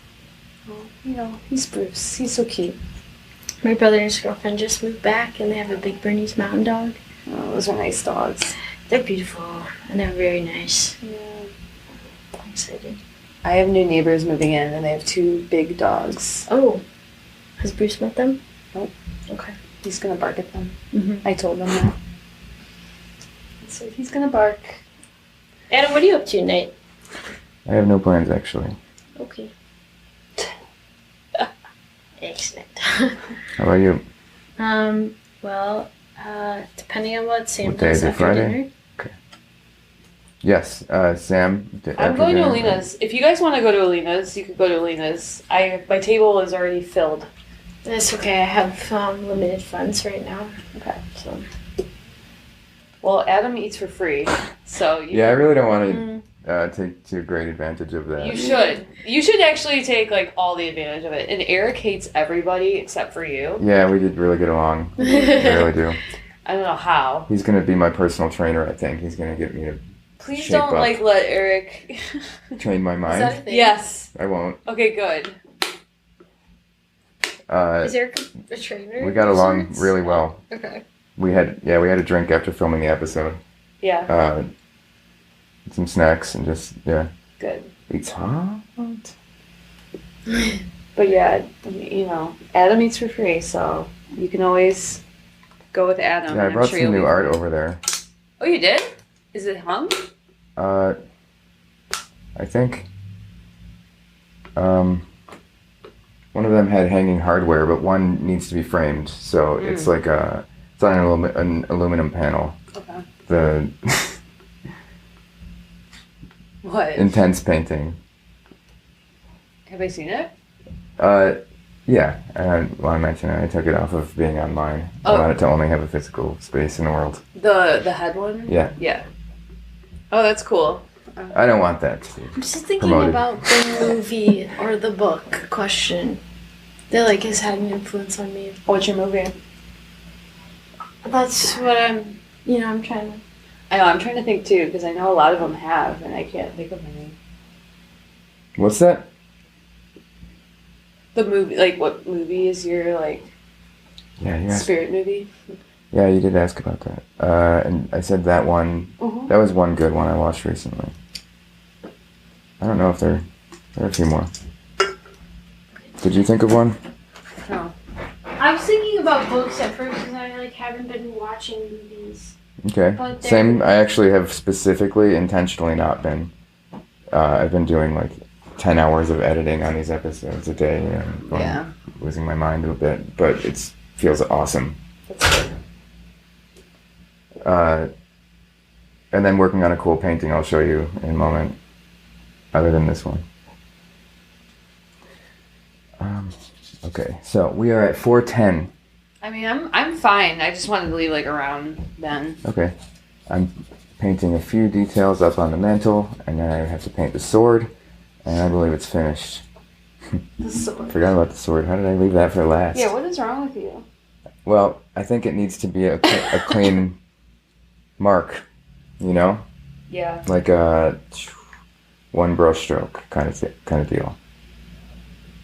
Oh man, I found a really good one that I'm glad we didn't find. Are diversity quotas a problem or a necessity? And why? That is a horrible, horrible card. Right? You want me to take it out? Yep. Yep. I think that is the most leading deck of cards that I could even imagine. This one? Yeah. Or this deck? The deck is leading. Yeah. I don't know what its aim is. If it's to force assimilation, or if it's trying to have a real dialogue. It's hard to say. I guess it would depend on the person reading the question. I'll try and find the other awful ones. I'm the wrong person to read some of those questions. No, I agree. Is what I mean. I know, Adam. And I'm the same way. It's crazy. It's so loaded. It's like, Jesus, I don't want to share my opinion on that. Yeah. Because I don't even have the education to have an opinion on that. Right. When should businesses have the right to refuse service to patrons? Do you want me to take that one out? I'm going No, to. I like that one. Oh, you do? That's funny. We talked about the Yelp review on Ian and Eric's Oh, really? episode.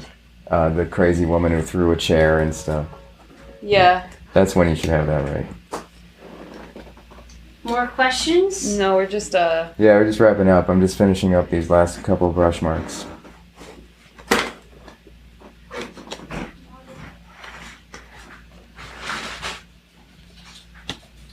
This one's funny. Is there anything too serious to be joked about? Hell no. Well, I don't know. No, I don't think so. I tell jokes in the worst of times. Here. I think levity is a really important thing. You want me to take out gentrification is real? How has it affected you, or how have you played a part in it? Do you like that one? These are surprising me. Are diversity quotes a problem? Or Yeah, I took that one out. Yeah, these are surprising me. I don't want to have these conversations with anybody on this show. I don't care what their stance is on the issue. Everyone in the world can understand every one of these topical sort of questions. We've got so much of that content out in the world educating people. It's like doesn't mean it's like a taboo or forbidden thing. It's just I really don't think that I have the capacity to discuss those things. Well, I think those are the worst ones, those two. Publicly take a stance on issues that I have like next to zero education on. Mm-hmm. That's ridiculous. Yeah, I agree. But we're so close. Okay, so next, just a little bit of blue. Have you seen the entry yet? I saw her yesterday. You did? Yeah. She's happy. But she was being dramatic. Okay. She was like mad because Megan didn't like congratulate her fast enough, and then I don't know. I'm just like, it's fine. Everything's fine. Everything is fine. It is. And then she was kind of rude about a gift I gave her, and that kind of rubbed me the wrong way. Unbelievable. I got her like a little mushroom ring tray, and she's like, "Oh, it's a dick," and I'm like, "No, it's That's a mushroom funny. because we all have like mushroom things." And she's like, "Oh, well, all I see is a dick. Thanks for the dick tray." And I was That's kind of funny. like, I don't think that's funny. I thought it was super rude. Like, Oh, okay. For her ring, right? I guess Yeah. I don't know her sense of humor, so I can't say. I thought it was kind of weird. That's fair. I was like, just say you like it, please, and like move on. Like, you know? Yeah, we got the hard part over giving the gift. Yeah. Can we just move on from the gift Well, over it's just it? kind of annoying because like I feel I looked for a long time for something I thought she would like. And Gifts then, are tough, I find. yeah. Christmas and all sorts of these holidays are not natural things for me. I didn't grow up with those, so celebrating them now is like, you're not just grateful for the damn thing. Just shut up. Yeah. You're not supposed to be getting a gift today. What did you do? That's what I'm saying. I was like, this is something nice. Yeah. You've got to be rude. All right. It is time for the Painting Everybody Great Reveal. Oh, yeah. All right. This is so exciting. Adam, thank you so much for having me. Yeah, this has been really cool. Yeah. Mm-hmm. It's like super I hard. feel like we're really boring, or I'm really boring. Everybody's boring. You couldn't possibly. be Yeah, boring. everybody's boring. Great. All right. She's leaving. She's looking. Sorry. So I take your seat. You take my seat. Oh, really? Yeah. Mine's a little sweaty. It's okay. I'll take your seat then. Okay, this, you can see that you're both on camera there. Cool. Oh, I really like it. Yeah, me too. It's so cute. Big brushwork. It looks just like us. Does it? I think so. Great. With Adam. That's kind of cool. That's That was a good That's a picture. good idea. Yeah, Aww. that's a good idea. That's kind of funny. And it's got What do you think you're looking of? very serious. Yeah. It's really good. I think that's the right size to work on. Yeah. It's nice to have that universally kind of like. So what happens with all these paintings? That's a good question. I'm not sure, but when they're sold, we split the sale 3 ways with every episode. Oh, really? Yes. So that's just something I want to do. The show is about giving to me. You give to me too. Well, I mean, not about people giving things to me. I mean, it's about me giving This is also such to a me. Yeah, the palette is really cool. This is really cool. Yeah, I think I'm pretty happy with this one. Okay, good. I hope so. Hmm. It better be the best one you make, actually. Each one is the best one I make. Perfect. Until it's not, Is that gonna be like how you're gonna talk to your kids? yeah. I'll say, I did a better job on it. On my last On this one. Yeah. Thank you for the snacks too. Yeah. That was perfect. So, We can wrap it up with, what can you say? I like to say a little something of, nothing, you know. Nothing is worth a view. What? We could do this like BMX video, like the Yeah, then even to with, get, like, on a with like skateboard heavy next metal to us. music and Yeah. yeah. All right. Okay, I'll see you at the barbecue. Yep, barbecue you. it is Sunday. Thank you guys. Bye. Bye. That was fun.